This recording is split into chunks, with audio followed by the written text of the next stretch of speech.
Помина речиси 5-16 години, кога така да речам прв пат го посетив Демихисарското село Слепче, заедно со еден од непознатите југословенски фотографи и камермани, Лука Суша, каде што направивме документарен аудиовизуелен запис за ова село за потребите на тогашната А1 телевизија.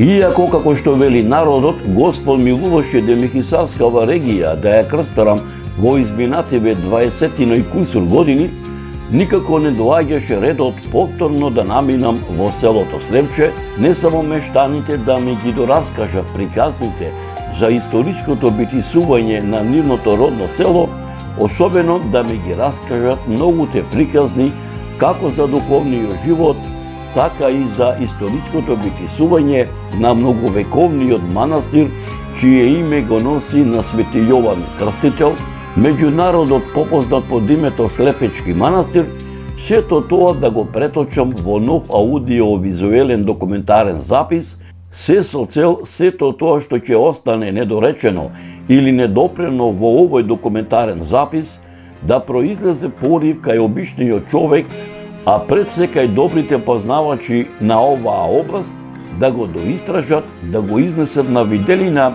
за да не остане покриено од правда на заборавот. Почитувани мои, народот не попусто рекол некога сакаме ние, туку кога тоа Господ ќе го каже. И навистина така и видна. Одлуката така народски да се изразам падна, кога бев дојден во Демихисарското село Смилево, за да направам нова документарна репортажа за ова село, каде што заедно со професорот Драгослав Миновски си дадовме збор дека еден ден ќе дојдеме во селото Слепче, поточно речено во Слепченскиот манастир, да направиме документарен аудиовизуелен запис. И навистина така и видна. Ете како што вели народот, Господ милуваше селото Слепче, поточно речено Слепченскиот манастир, заедно со професорот Драгослав Миновски, да го посетиме на православниот христијански празник Голема Богородица и за него да направам документарен аудиовизуелен запис, воедно да ги надополнам моите досегашни сознанија и за христијанскиот православен живот во ова населено место, чии христијанско православен духовен живот на мештаните од ова село низ вековите е непосредно поврзан со многовековното манастирско светилиште, манастирот Свети Јован Претеча, меѓународот попознат како Слепченскиот манастир. Почитувани мои, пред да го проследите документарниот запис од моите досегашни историографски истражувања за Слепченскиот манастир, копајќи низ архивите ширум Македонија, предлагам да ги проследите досегашните историографски, етнографски, а пред се православно-христијански истражувања за Демихисарскава регија на професорот Драгослав Миновски, копајќи во архивите ширум Македонија, во продолжение на оваа репортажа. Традицијата е збир на материјални, технички и духовни знаења и достигнувања, на вредности и модели на однесување. Традицијата е првенствено устно, а потоа и писмено пренесување на знаења, вештини, манири и обичаи во рамките на една култура. Таа е повеќе слоен поим, па ја вклучува устната традиција како таква, но и сите обичаи, обреди, конвенции, верувања, научени знаења, уметности и занаети, ритуали, морални правила. Традицијата на еден народ е многу важна, бидејќи го одржува континуитетот и етничките особености на тој народ. Народните обичаи се создавале за задоволување на различни човечки потреби, а како што се развивале и менувале одредени потреби, се менувале и обичаите. Денес има се поголема тенденција за обновување на обичаите и нивно прилагодување на помодерен начин на живење. Постојат ритуали кои вклучуваат славење на одредени денови во годината. Кога станува збор за ритуалите, религијата игра многу голема улога, која вклучува облици на однесување за време на прославата на важни светци и пророци. Традицијата има улога да ги зачува обичаите, навиките, обредите, како и да ги пренесува, но денес се работи на систематско собирање и архивирање, филмско, новинарско, музичко и слично, за да не се изгаснат елементите на традицијата кај народите. Голема улога во зачувувањето на традицијата има јазикот што го зборува одредена нација. Без јазикот, како средство за комуникација, било вербално или невербално, не е можно да се зачува традицијата или да се доближи до другите народи. Традицијата на нацијата е извор на целото богатство.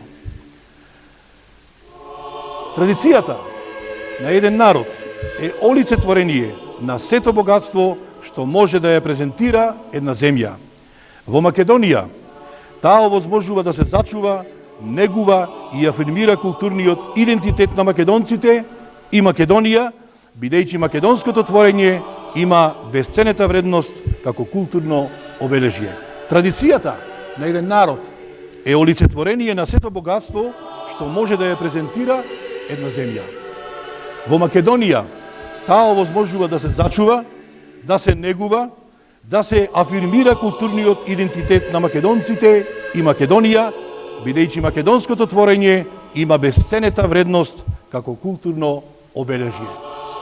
Македонија има непроценливо културно-историско наследство. Македонија е земја во која минатото оставило скапоцени траги, а сегашноста уште повеќе ги разубавила и ги опременила. Во Македонија, старата и богата македонска традиција на најубав можен начин се измешала со напредокот и со современиот живот, па така сплотени заедно представуваат една успешна целина која во себе ги содржи сите елементи на една култура која се темели на своите вековни обичаи. Македонците се топли, дружелюбиви и едноставни луѓе, со големо срце, луѓе кои ги има низ цела Македонија и кои се душата на овој прекрасен дел од земјата. Верските празници го обединуваат народот, го поттикнуваат да ги продолжи вековните традиции и обичаи, кои ги негувале и чувале нивните предци и ги создавале црковното македонско градителство и уметничкото и културното богатство. Значајно е тоа што божествените литургии ги посетуваат и многу млади луѓе, кои правилно ја толкуваат и ја применуваат православната христијанска вера, а некои од нив учествуваат во процесијата, во црковното хорско пеење, во зависност од афинитетот, учествуваат во одржувањето на сакралните објекти, како помош и придонес на сопствената вера. Во врска со празнувањето на црковните празници, се вели дека со празникот треба да се живее, истиот треба да се доживее, да се празнува за да бидат душите полни со радост. Радоста во Господ и радоста од Господ не може ништо да ги намали или замени. На празникот празнува секоја македонска православна душа. Празнуваат и иселените македонци, кои постојано доаѓаат во посета на своите таткови и родни огништа. Да останеме во родните места, со нас да останат и верата, и црквата, и народот, и македонската држава. Почитувани мои, предлагам да го проследите документарниот запис од моите досегашни историографски истражувања за Слепченскиот манастир во продолжение на оваа репортажа. Слепченскиот манастир со својата извондрена географска местоположба представува своевиден бисер со посебен духовен ареал што Господ го создал на земјата. Ова многовековно православно христијанско светилиште илјадници години зрачи како дел од културниот простор на древна Македонија, како дел на Римската империја, како дел на Источното Римско царство, чиј владетел со Македонија и основач на патријаршијата Јустинијана Прима, чија наследничка е Охридската архиепископија, е императорот Јустинијан Прима, како дел од македонската држава, позната под името Склавинија Македонија, со која владеа многобројни благородници и кнезови, меѓу кои кнезот Хадсон и кнезот Пребонт, како дел од црковните житија на Свети Кирил и Методиј, како дел од Свети Климентовата книжевна школа, како дел на мноштвата црковни повелби и житија кои датираат посебно за време на владењето на македонскиот владетел царот Самоил и на македонските владетели царот Иван Владислав и царот Гаврил Радомир, како дел од владавината на византискиот цар Василий II, како дел од македонскиот владетел Петар Делјан, како дел од македонскиот владетел Ѓорѓи Војтех, како дел од македонската кралска династија на Комнените, како дел од Охридската архиепископија, посебно за време на архиепископот на Охридската архиепископија Јован Комнен IV, како дел од византиските цареви Михаил IX Палеолог и Андроник II Палеолог, како дел на византискиот цар Михаило VIII Палеолог и царицата Теодора Дукина Ватацина, како дел од владавината на кралот Стефан Урош II Милутин, како дел од владавината на царот Стефан Душан Урош IV Немањич, каде што Слепченскиот манастир се споменува во Душановата повелба од 1342 до 1345 година, кралот Димитрија Волкашин, кралот Марко, кој владеел со Македонија од 1371 година до 1395 година.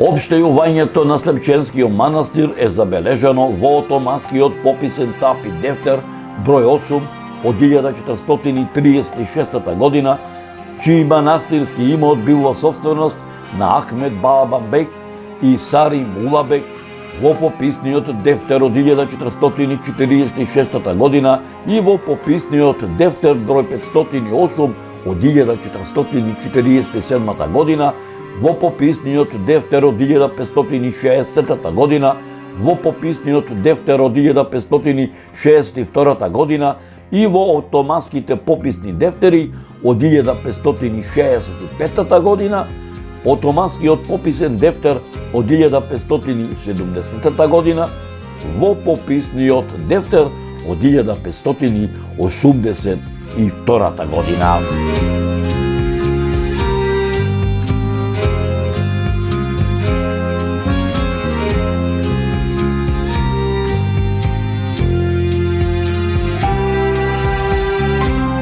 Според историографските записи, манастирскиот комплекс, чие име го носи на пророкот Свети Јован Крстител, денешниот архитектонски изглед го добива во втората половина на 19. век, поточно речено во 1862 година, со изградбата на новата манастирска црква, врз темели на претходно разрушената црква, која пак била изградени врз темели на ранохристијанска базилика, манастирските конаци, манастирската камбанарија, маџарницата и припратните манастирски објекти.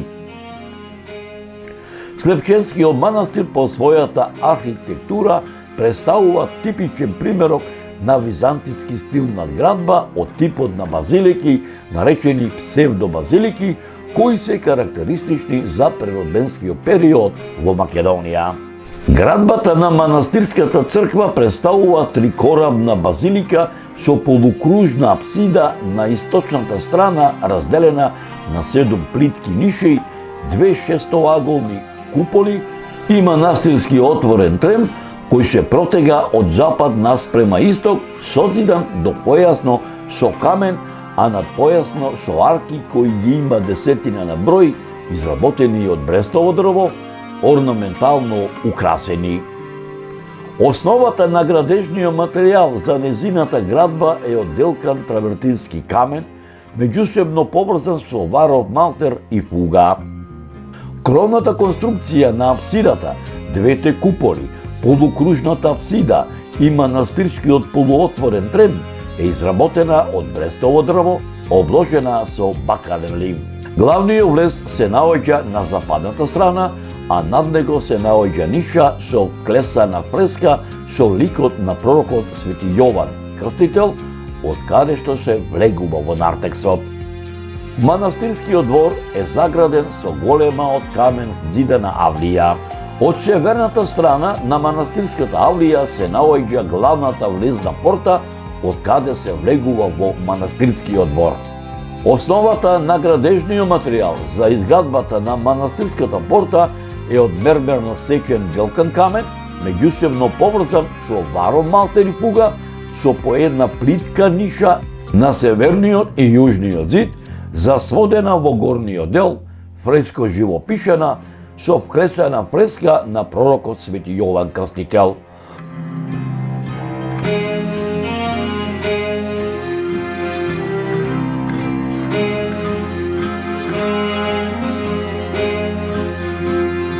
Во состав на јужниот авлиски зид се наоѓа јужниот конак, маџарницата и камбанаријата.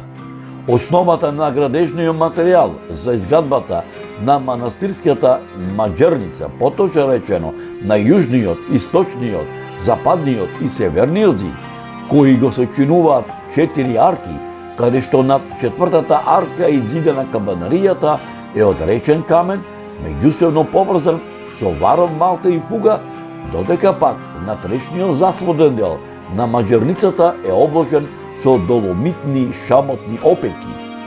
Кровната конструкција на јужниот конак е од брестово дрво, обложена со ѓерамиди.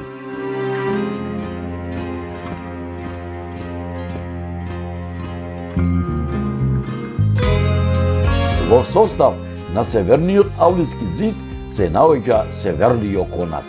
Основата на градежниот материјал за изградбата на источниот, северниот и западниот зид на конакот е од речен камен, меѓусебно поврзан со варов малтер и фуга.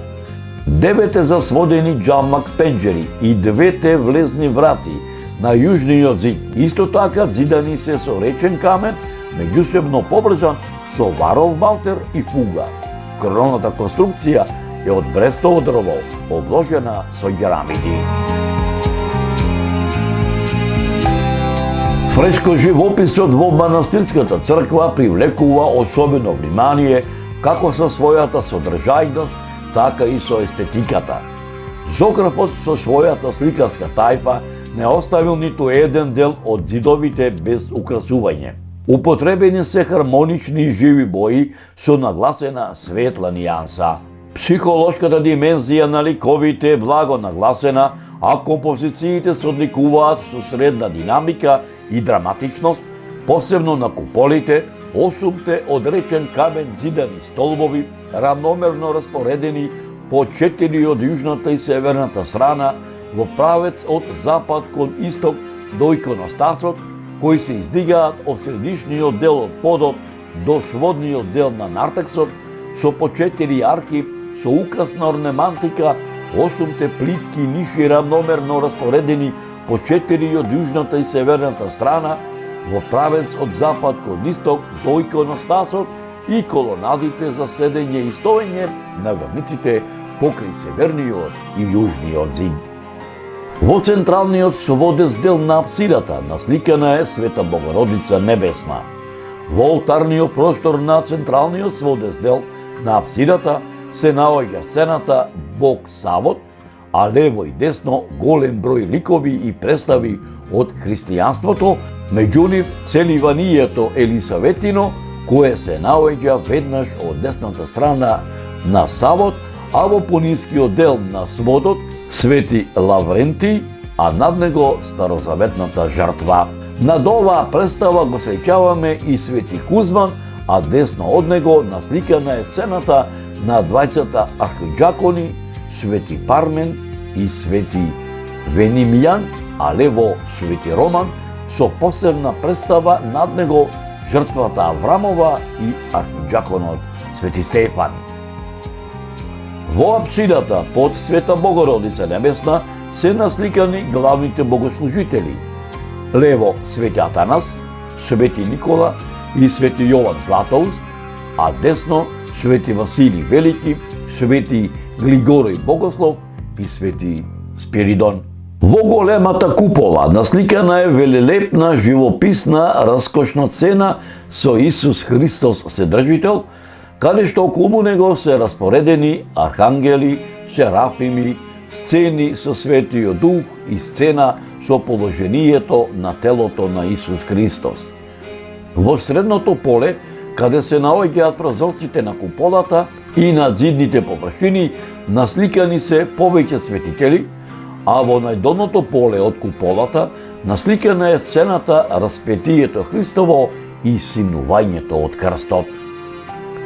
Во помалата купола насликана е велелепна, живописна, раскошна сцена со пророкот Свети Јован Претеча, каде што околу него се распоредени архангели и серафими. Централниот и страничните травеи, 8 плитки ниши, обоени се со светлосина боја, како имитација на небо. Во првата зона на северниот зид, 4 плитки ниши и 4 столбови, насликана е сцена на литургиската служба на светите оци. Во средината на сцената се наоѓа светиот престол, честната трапеза. Во втората зона од северниот зид насликани се во целосен раст светителите: Свети Јован Златоуст, Свети Григори, Свети Атанасий Александрийски, Свети Никола, Свети Кирил Александрийски.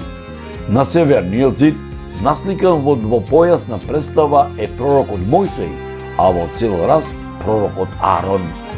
На северниот зид веднаш до олтарот во целосен раст се наоѓа сцената на светителите Евасти, Кристифор, Трифун, Анани, Азири и Мисаил. На северниот зид од наосот на поголем дел од зидната површина насликана е композицијата Исус Христос праведен судија, а во продолжение кон исток насликани се композиции од животот на Исус Христос во втората и третата зона. Во првата зона на јужниот зид, 4 плитки ниши и 4 столбови, насликани се неколку сцени од животот на Исус Христос, а околу него од двете страни тројца пророци. Во втората зона, насликани во целосен раст, се светителите пророкот Илија, пророкот Елисеј, пророкот Наум, пророкот Данаил и пророкот Амос. На источниот зид се наоѓа сцената на благовештението, сцената на архангелот Гаврил и Богородица, која сцена е разделена со олтарната апсида од сцената на Пресвета Тројца, раѓањето Христово, сретението, крштевањето и воскресението Лазарево. На јужниот зид во медаљони од исток кон запад се наоѓа сцената на светителите Силвестр, Ласий, Ахари, Козма, Дамјан, Пантелеймон, Климент Охридски, Параскева и Мариина. На крајниот западен дел од јужниот зид насликана е сцената Свети Игнатиј Богоносец со двата лава, а десно од него Свети Харалампие со чумата врзана од него. Целата површина на 8 столбови и 8 арки и површините на прозорците се украсени со разновидна орнемантика со живи и светли бои, кои им даваат исклучителна свежина и раскош. Со десната површина на арките е украсена со флорални мотиви и розети со жолти листови на црвена подлога, додека прозорците имаат по 2 големи розети при основата и при врвот, како и по 4 помали розети, по 2 на секоја страна, сите со сини ливчина на бела подлога. На западниот зид композицијата Страшниот суд е представена во голема арка, која е оформена преку целата површина на зидот. Кон источната страна поставен бил дрвениот висок иконостас, кој го одвојувал просторот на наосот од олтарниот простор. Во долната зона на иконостасот централно поставени биле царските двери со представата на благовештение, а лево и десно распоредени по 4 китабиња. Во првата зона и зоната каде биле поставени престолните икони се наоѓала врата што водела кон протезисот, на која бил насликан архангелот Микаел, а на вратата што водела кон џаконикот насликан бил Свети Спиридон. Престолните икони кои биле со голема димензија биле наредени од север кон југ, последниот редослед: Света Недела, Свети три хиерарси, Свети Никола, Богородица со Исус Христос, Исус Христос Седржател и Свети Јован Претеча. Кон југ и кон север, до ширината на иконостасот, поставени биле 12 апостолски икони. Централно на врвот на иконостасот поставен бил змискиот крст на постоје од 2 лавњи и 2 помали пропратни икони.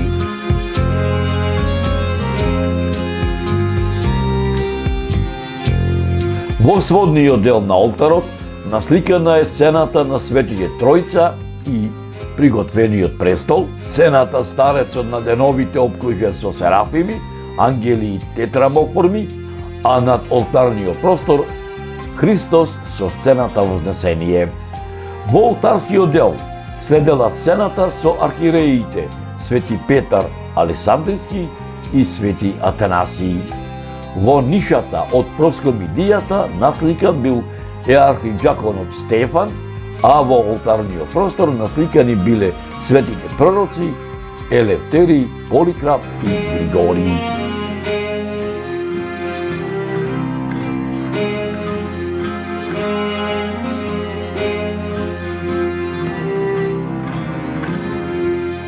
По волната географска положба на манастирот, неговото материјално богатство, подпомогнато од мироточивото монашко братство, овозможило овде да најдат свое гнездо свештениците, учителите, уметниците и книжевниците, а за тоа говорат белешките, записите и надписите на престојателите кои мироточувале во ова многовековно светилиште. Благодарение на мироточивото многубројно монашко братство, неговата соработка на книжевно поле и уметничко поле со кратовските манастири и Охридската архиепископија, заедно со познатите слепченски книжевници, јеромонасите Висарион, Матеј, Пахоми и Сион, кои меѓу другото биле и изводрени калиграфи, манастирот Свети Јован Претеча прерастал во еден од најзначајните книжевни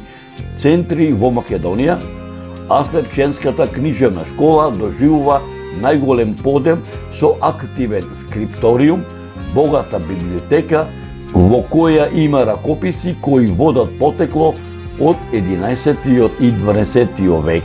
Охридскиот архиепископ Прохор, кој имал македонско потекло, безрезервно ја поддржувал просветната дејност на манастирот, каде што и самиот порачувал ракописни книги не само за катедралната црква на архиепископијата, туку и за сите цркви што спаѓале под нејзина управа.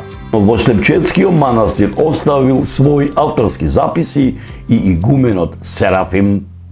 Книжевната дејност на слепченските книжевници добила пошироки размери во 11-тиот, 12-тиот, 13-тиот, 14-тиот и 15-тиот век, а во 16-тиот век книжевноста достигнала свој зенит кога во манастирот се преведувале и препишувале богослужбени книги на старомакедонски јазик и писмо за црквите во Демехисарско и Македонија. По барање на архиепископот на Охридската архиепископија Прохор, за потребите на Великата Охридска црква, јеромонасите Висарион и Сисој во 1544 година го напишале осмокнижението во 8 книги, кои денес се чува во Московската библиотека во збирката на Григорович. Исто така, по негова нарачка биле пишувани зборници со творби на Свети Дионисий, Аеропагит, Свети Јован Дамаскин и Свети Григорий Палма. Меѓу ракописното богатство на манастирот посебно место зазема познатиот слепченски апостол од втората половина на 11 век, кој представува единствен зачуван препис на Кирило-Методиевиот превод на апостолот на старомакедонски јазик. Тој е пишуван со убаво кирилско писмо врз пергамент и има 154 листови. Како таков, Слепченскиот апостол бил во манастирот во Слепче до 1845 година, се додека не го посетил рускиот колекционер Виктор Григорович.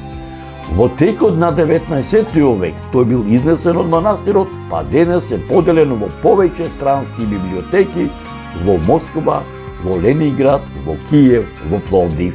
Многу е значаен и слепченскиот фрагмент од триодот од 11 век.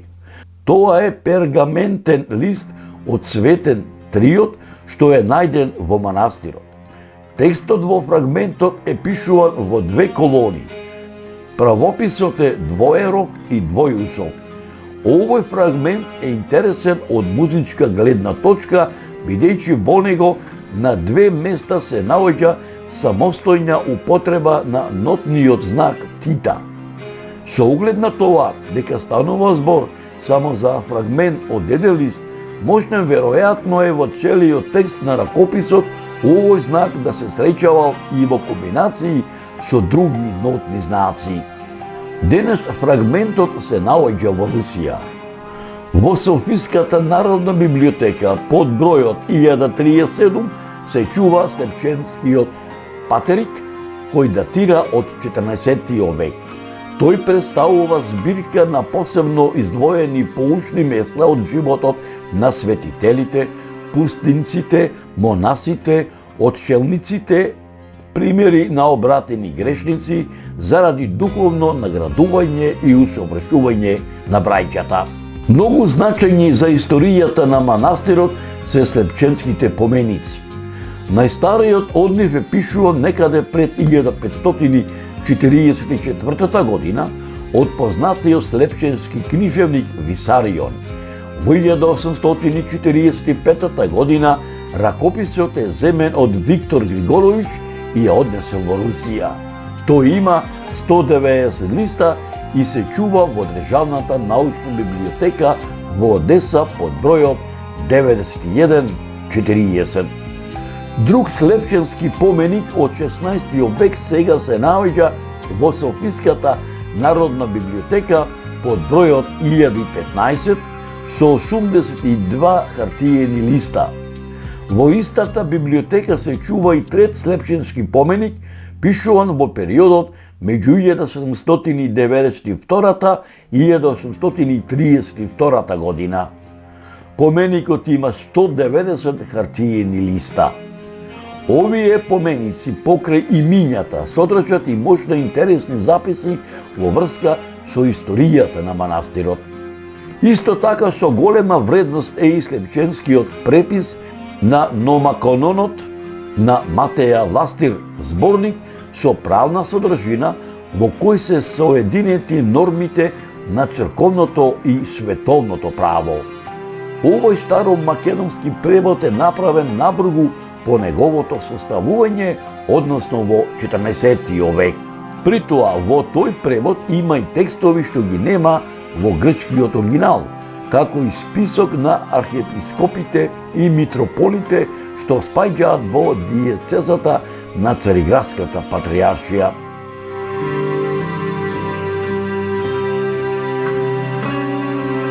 Слепченскиот манастир во 16 век представувал важен резварско-сликарски центар, кој во науката е забележан како Слепченска прилепска резварска школа.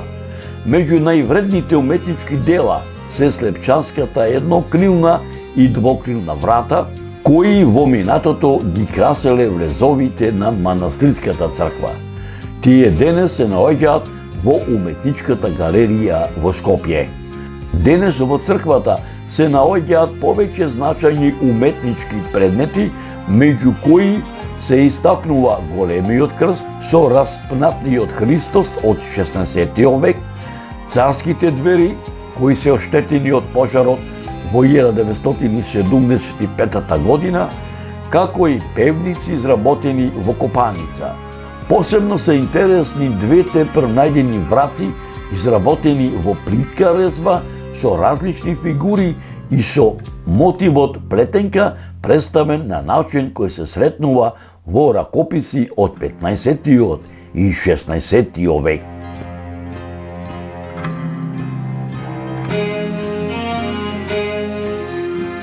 Историјата на македонската сага е долга колку и името Македонија. Може би македонците формално не биле образовани низ вековите наназад, процентуално, меѓутоа во нив постојано постоел македонскиот код, кој што се пренесувал од колено на колено и практично преку него сме се осознавале за нашиот собствен идентитет. Устните творештва, устните преданија и сите народни умотворби се големо богатство за македонскиот народ. Сите овие народни, да речеме, устни преданија, сите овие творештва и така натаму представувале исклучителни елементи кои што сериозно се спротивставувале на изучувањето кое е било прокламирано врз пропагандата образование. Македонците наназад со векови низ својата историја биле етнички угнетувани. Меѓутоа традицијата е таа која што не одржувала во живот и преку која ние сме се осознавале. Традицијата нудела елементи кои што буделе практично ја буделе нашата македонска национална свест и нашата македонска национална мисла. Нашата традиција, нашите обичаи, нашите навики имаат длабока историја, тие се одамна родени.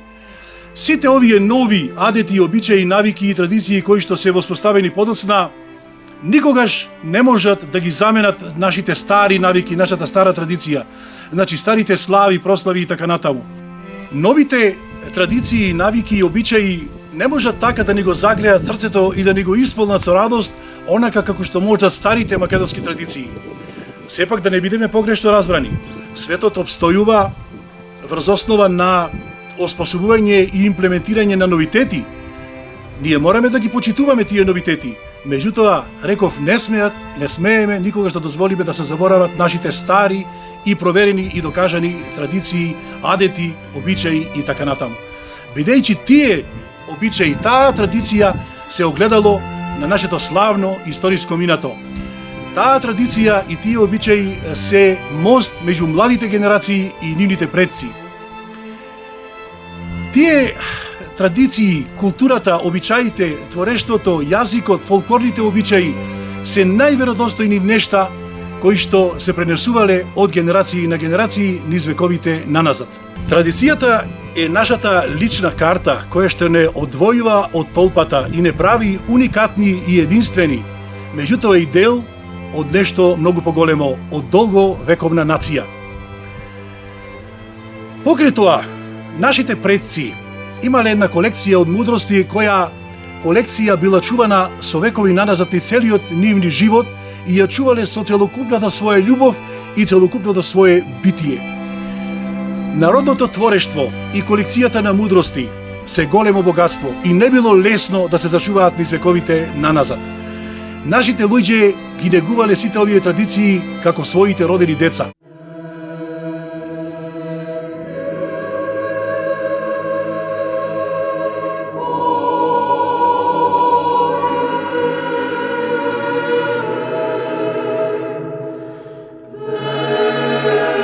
Почитувани мои, да се биде хроничар за православно-христијанскиот начин на живење на македонскиот народ, поточно речено, за македонските цркви и манастири, воедно и за многовековниот манастир, чие име го носи на пророкот Свети Јован Претеча, меѓу народот попознат како Слепченскиот манастир, е тешка и одговорна задача, затоа што сите збиднувања кои се случиле низ вековите, хроничарот треба да ги преточи во едно недопишано слово, налик на некој ненадминат познавач на целокупниот православен христијански начин на живење на македонскиот народ на времето што одамна одминало, мајстор на секој детал, секој опис кој умее на негов својствен начин да го препознае, да проникне во секоја ситница што навидом не може да се забележи, а е насекаде околу нас и е дел од нас,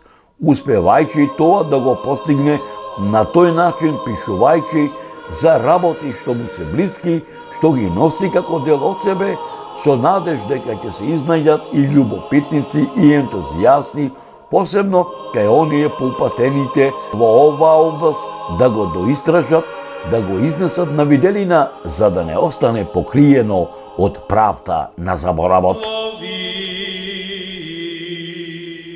Владико,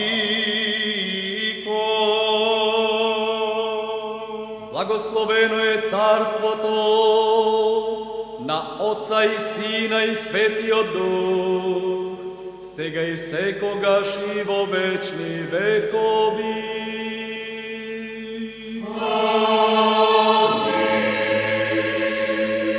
Во мир да се помолиме на Господа. Господи, за мир од небото и за спасение на нашите души, да се помолиме на Господа.